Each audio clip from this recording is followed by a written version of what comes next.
Hi, my name is Edgar. Today I will inform you on the process and the steps it takes to become a doctor. Being a physician is considered by society to be a well-respected career. I truly believe that anyone can become a doctor if they choose, but there are many hurdles and difficulties along the way. You must think ahead and realize that people's lives will depend on your commitment. The steps I will describe present a traditional progression that applies to most people. However, even if you overlook one of these steps, it doesn't mean that you are banned from becoming a doctor.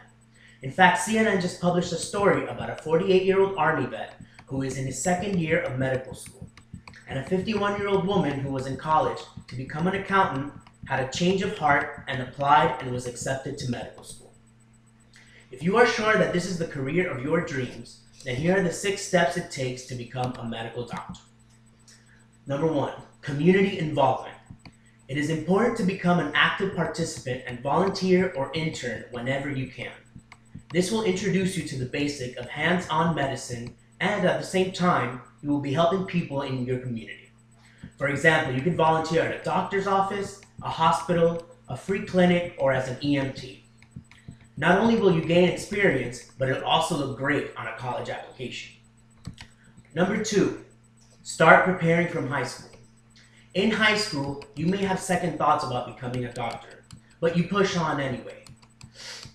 You should take classes that will open your mind to the world of medicine: chemistry, biology, physics, calculus, speech, English, and needless to say, try to get A's in all these classes, and develop a good rapport with your professors so they can write outstanding recommendation letters, and you can then go on to the next step, getting into a college with an outstanding medical program.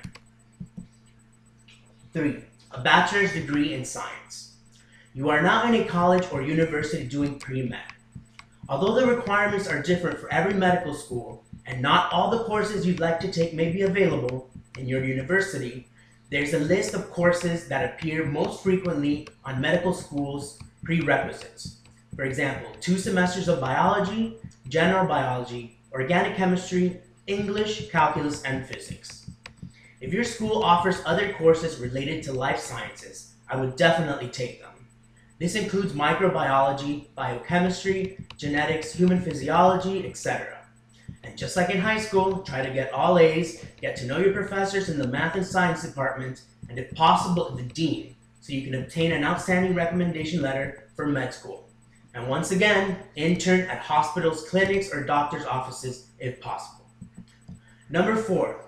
This brings us to acing the MCAT. The MCAT has its own step because of its importance. Remember that medical schools do not know you personally, and this test is a way for them to know how well-rounded you are and if you have the skills it takes to become a doctor. The MCAT has 4 sections: biology, chemistry, physics, and verbal reasoning. The highest score you can obtain is a 45. And the best med schools in the country accepted students who had an average of 35. Yes, it's that hard.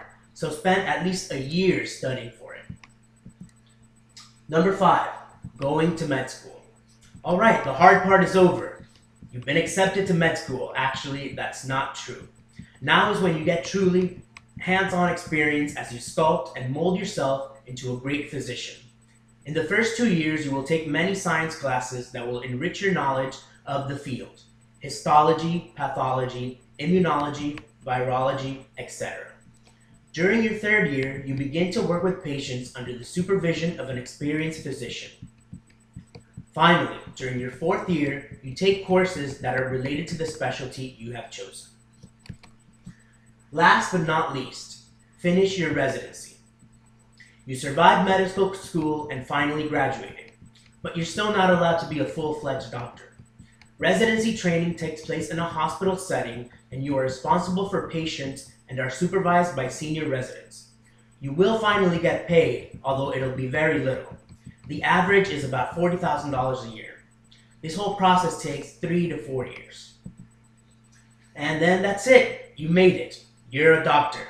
If you pass the board exam, you can officially put the doctor title in front of your name whenever you sign. As you can see, it's a long and tedious process, but now is when you will begin to reap the benefits.